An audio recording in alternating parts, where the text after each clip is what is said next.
陈小武小吃部，当地人。你们吃啥？阿姨你好，给我来一个阳春面，再来一个馄饨。好，大碗馄饨，小碗。大碗的。鸡蛋都要来。有没有那个鸭蛋？鸡蛋。只有鸡蛋啊，没有那个高油咸。啊，水蛋没事。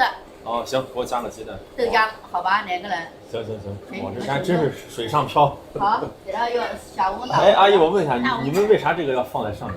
放在上面就里面有虾子，要把这个腥味要蹬开来，蒸开来。哦，要加热一下。加热。哦，这个讲究。虾子在这个酱油里头了，还是单独的放进去？单独有放。哦，单独放这个虾子粉是吧？对，虾子。哦，这个是啥？这个是？这是胡椒。胡椒。虾子在这里。老板娘，你张我有的呢。哦，这个是虾子。哇，没有啦，没有。鸡蛋呀。鲜虾味儿。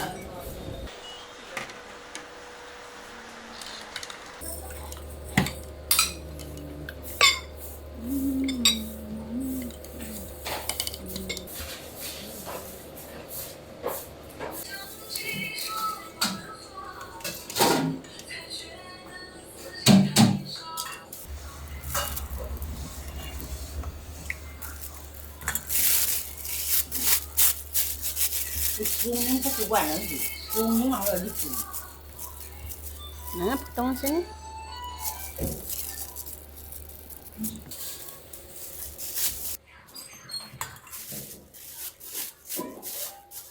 从村里你了。我今天看他树苗不成，他屋子发展的挺好。找哪树苗呀？不错。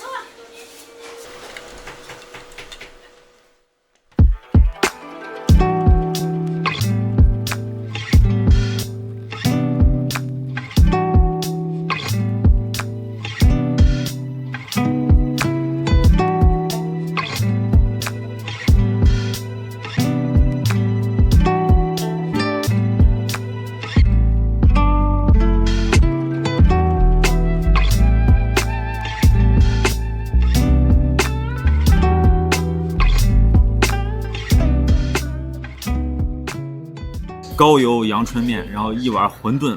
这个馄饨呢叫红汤馄饨，为啥叫红汤馄饨呢？你看咱去其他地方都是清汤的，这个是加了酱油，就感觉红乎乎的。这个阳春面你一看，哎，感觉很特别啊，汤很少，为啥呢？这高邮人吃面啊，就是吃这种干拌的阳春面，这也是当地的风格。而且呢，里头还加了一些青椒，哇，有蒜有青椒，虾子粉，然后就是熬的秘制酱油，我还加了个这个蛋啊，荷包蛋。哇，看着好有食欲啊！虽然这北方人看起来可能这个面也太细了吧，这就是挂面，但是当地呢就爱吃这种碱面，一股碱的味道非常浓。这一碗面多少钱呢？4块钱。不过4块钱呢确实里头没啥料啊，就是一点酱油。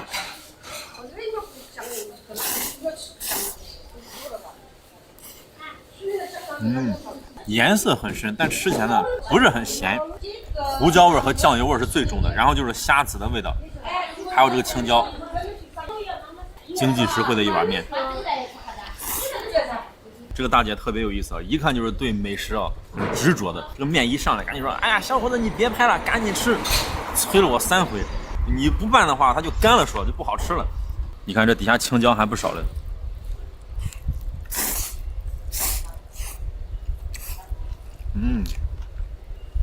尝这个荷包蛋，哇，有一点点糖心儿。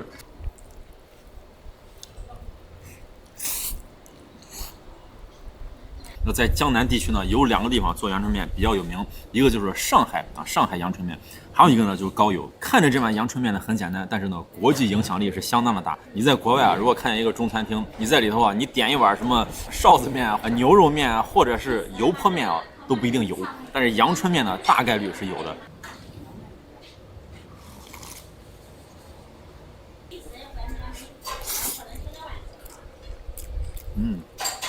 哇，这胡椒味好浓。这碗阳春面它名字是咋来的呢？有2个说法，一个是乾隆下江南的时候，在阳春3月吃了这碗面，哎，觉得很好吃，他就问这个小伙计说：“哎，你们家这面不错，这叫啥名字？”这伙计说：“啊，我们这也没啥名字，我们就一直这么做，大家这么吃。”乾隆就说：“那就叫阳春面吧，啊，我是3月份来的。”这是一个说法。还有一个说法呢，就是当地人啊，在古代的时候把这个10文钱就叫阳春。这个面呢，刚好就卖10文钱，所以叫阳春面。最早呢也不叫阳春面，叫啥呢？叫清汤光面啊，因为里头有汤啊。它这个是干拌的啊，有汤。然后呢，光面啥意思呢？就是没有浇头，就是清汤光面。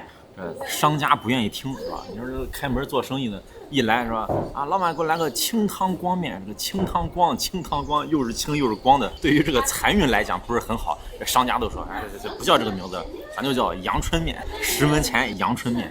那阿星是个北方人啊，那我知道阳春面是小时候啊一篇文章，看了这个文章我才想，哎呀，这阳春面是啥面啊？就是日本的一个故事。除夕夜的时候，母子3人就很可怜啊，吃这个便宜的阳春面，也是个励志感人的啊，大家有兴趣可以看一看。就跟我小时候北方孩子们第一次知道杨桃是咋知道的，也是看这个文章写的是画杨桃，就这孩子画了个五角星，就他那个角度看过去正好是五角星。现在这朋友一听啊，这杨桃都没见过小时候，哎，阿星是搭了个90后的末班车是吧？咱是89年生人是吧？那个时候呢，北方的杨桃的确是不多见啊，89年啊，现在这个年龄也就是个青少年。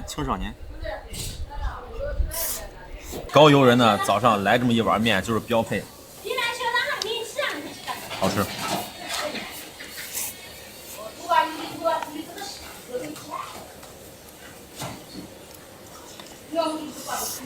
想吃这碗面呢，你还得趁早，一般的就卖到10点多就结束了，就没了。小小的搪瓷盆，水上漂，今天咱也尝了它叫水上漂。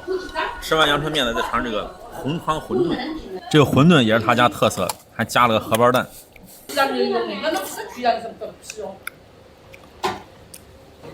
哇，这肉馅的确不错，吃起来弹弹的。因为加了什么笋啊还是什么东西，吃起来脆脆的。其实呢，这俩东西啊放到一块儿，就成了扬州的另外一个小吃，叫做饺面，就是又有面又有饺子。人家还讲究啊，是虾子饺面或者虾子馄饨、虾子阳春面。这个虾子是啥呢？放进去提鲜的，就是虾籽儿。有的呢是直接放这个粉，他家是放粉，还有一些就放到酱油里头进行熬制，秘制酱油。大家在网上也可以买到，就当地特产叫虾子酱油，哎，专门做这个阳春面的。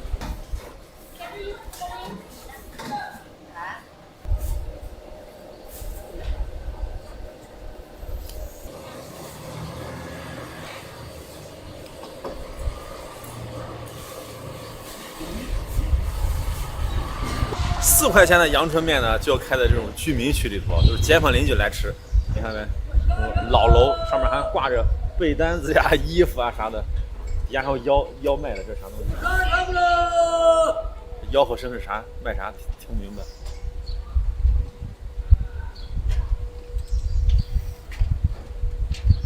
我开全部了。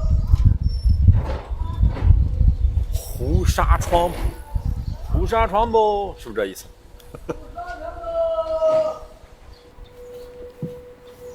这一看呢，就是以前的老房子。你看，上面住人，家家户户呢，还有一个这种储藏室，可以放点东西，一人一个钥匙，每家每户都有。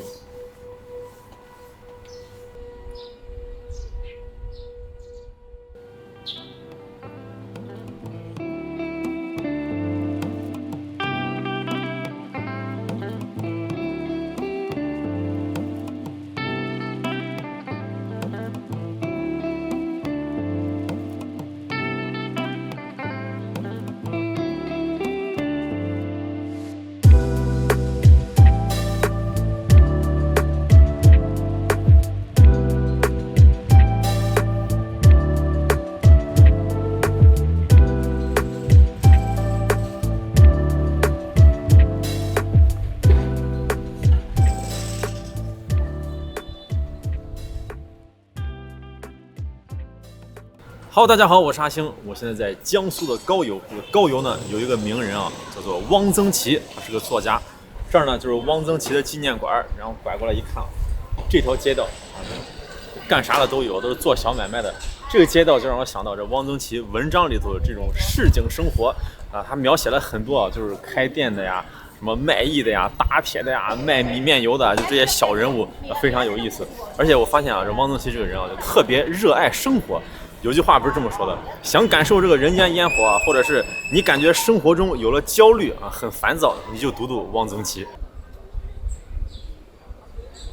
你看很多人啊，了解汪曾祺、认识汪曾祺是通过美食啊，感觉啊，哎，他是个美食家啊，他的确写了很多关于美食的文章啊。但是呢，这些文章在他众多的文章里头占比不是特别的大。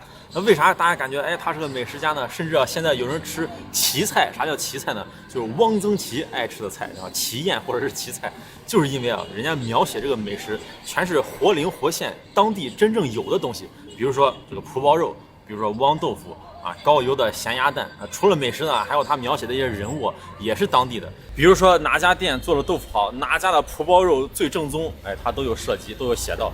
最有意思的，这个人他是真正的爱美食啊。以前还发生过一个故事啊，他青年时期那上学的时候，正打仗嘞，那上面轰炸机嗡嗡嗡嗡嗡，老师还有学生呢在校园里头四散而逃，哎，唯独他呢就奔着这个后山上这个松林里头去了。有人就问说你往松林干啥？这轰炸机都来了。他说，松林里头有一个农夫啊，专门卖这个松子儿的，很好吃，我得买包松子儿。他说一边嗑着啊一边走，命都没了，你还吃松子儿了？他说对呀，那命都没了，那我也得做个饱死鬼，是不是？那他说啊，这个真人真事儿真实的食物，那谁家做蒲包肉好吃呢？蒲包肉也是高邮的一个特色。王二啊，这文章里头写王二家卖这个蒲包肉，哎，那是一绝。这王二家在哪？一个在前面。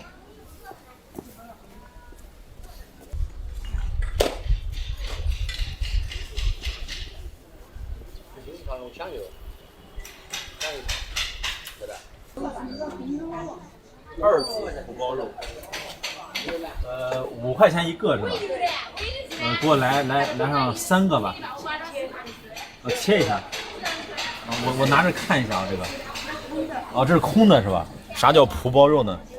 这个就是蒲包，这是拿稻草做的是吧？蒲草。哦，蒲草是啥草？蒲公英的草。这老板很专业，都不知道蒲草是啥草，我也不知道是啥草，反正就是拿这个草编的，把这个肉切成丝儿，经过调味儿，还要卷一个豆皮，然后放进去，定型放到锅里头煮，就成这个样子，像个葫芦形状。这一个蒲包呢，用不了多久啊，煮几次就烂掉了。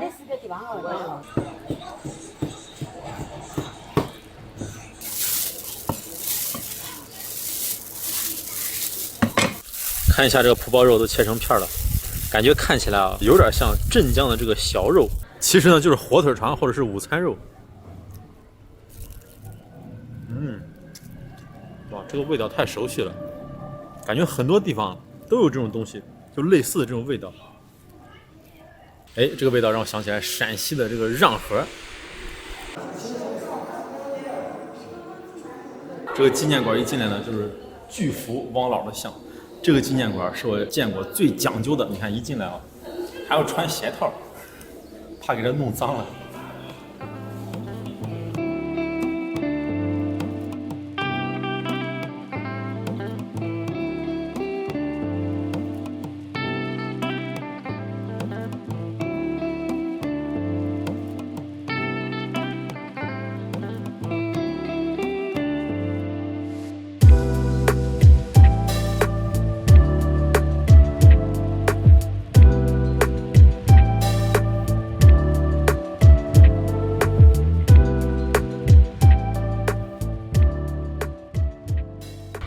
奇菜啊，汪曾祺奇菜，这也是个饭馆，但是咱不在这儿吃，咱进这个小胡同，这里头啊，全都是一排看一排，全是饭馆，来尝尝，太多了，得有10几家饭馆。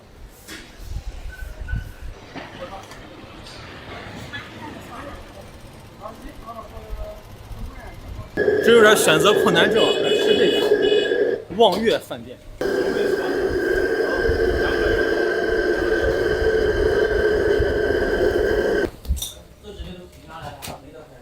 这儿开灯，哎，看吧，这1、2、3、4，总共4张桌子，这俩人呢还坐个包间儿。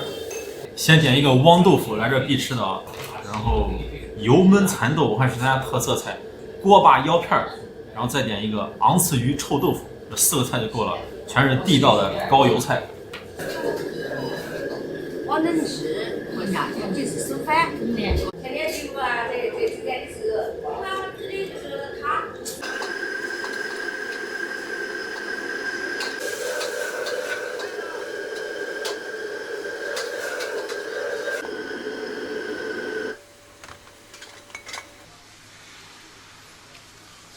哦，这个放这么多油。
好，4道菜上齐，这个就是来到高邮必吃的大名鼎鼎的汪豆腐。这个汪豆腐，大家一听这个名字汪，哎，是不是和汪曾祺有关系呢？刚才我专门问了一下老板娘，老板娘毅然决然的跟我说啊，没一点关系，那啥关系都没有。只是汪曾祺在这个文章里头啊写到过啊，有一篇叫做豆腐，里边有猪血，然后就是豆腐，拿这个高汤在里头滚了一下。然后这道菜呢看起来油汪汪的，里头有很多猪油啊，所以说呢叫这个汪。还有一个解释啊，就是厨师切豆腐的这个动作在当地啊就叫汪啊，这2个解释，所以叫汪豆腐。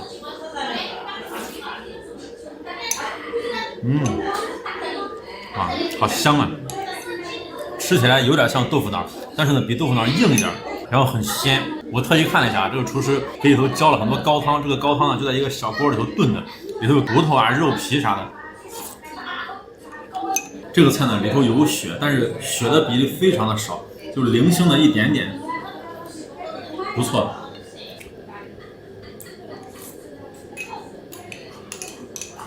锅巴腰片里头是爆炒腰片，锅巴是米锅巴，是炸过的，哦，非常的酥哦。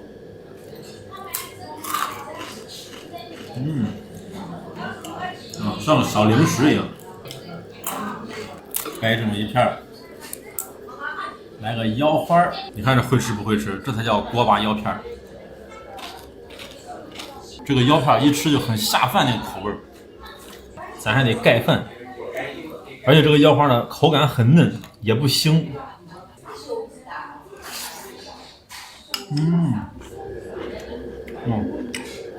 这个酱汁里头还有一点胡椒味儿。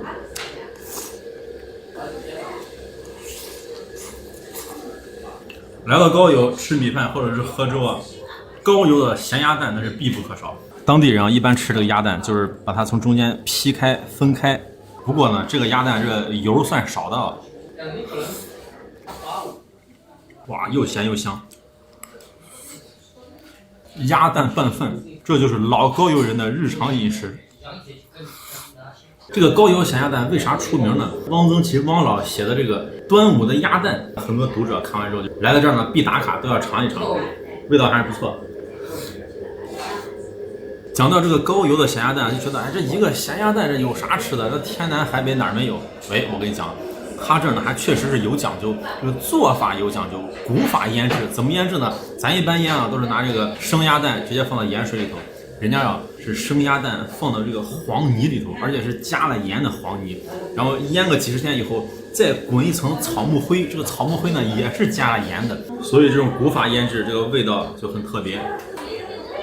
吃米饭是有点干的，还是喝粥好。阳春3月这个春天呢，咱就要吃蚕豆。这个菜啊里头可不是汤，全是油哇！因为这道菜呢就是油焖蚕豆。入口很绵密，直接就碎了。这个菜啊，就体现这种江南饮食的特色。真的就没啥味儿，就一点点盐味儿，一点点这种油香味儿，剩下的全是蚕豆本身的清香味儿，很清淡的一个菜，味道很清淡，但是确实是很油。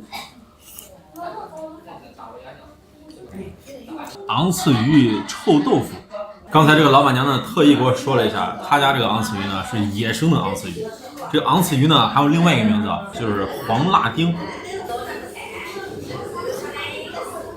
这个菜是这4道菜里头唯一一个稍微辣一点的，合我的口味。看这个白白的鱼肉，非常的滑嫩。这一块呢还不是鱼身上最好吃的，最好吃的肉是哪呢？就是汪曾祺写的这个文章啊，昂刺鱼这个鱼头两侧的这个蒜瓣一样的肉是最好吃。哦，就底下这一点点。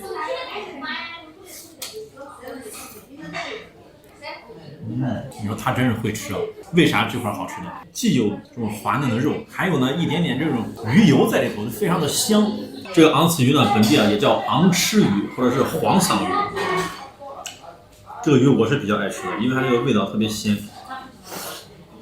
讲到传统的淮扬菜呢，就是以清淡为主，清淡的口味，但是呢里头也有一些重口味的家常菜，比如说这个菜啊，臭豆腐。那当地人特别爱吃，一个臭豆腐，一个臭干子，还有呢臭大圆。哇，这个臭豆腐啊，的确臭味还是挺浓的，但是呢回口很香。它的豆腐咬起来特别有弹性，类似于像豆干一样的感觉。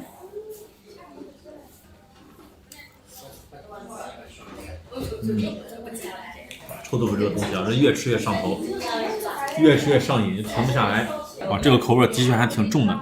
这个汤汁呢，拌饭肯定棒。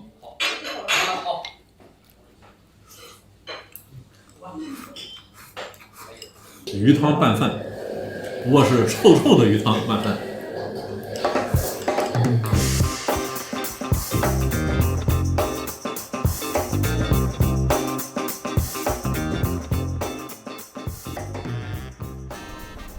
好，这顿饭呢我就吃完了，味道不错。一共花了多少钱呢？哎呀，这小店性价比太高了，4个菜才花了140多。那文艺青年来到这儿呢，除了打卡汪曾祺纪念馆，一定要尝一尝地道的高邮菜。这家店呢，唯一不满一点是啥呢？没有小可乐，只有大可乐，你喝不完还得拎着，你麻烦。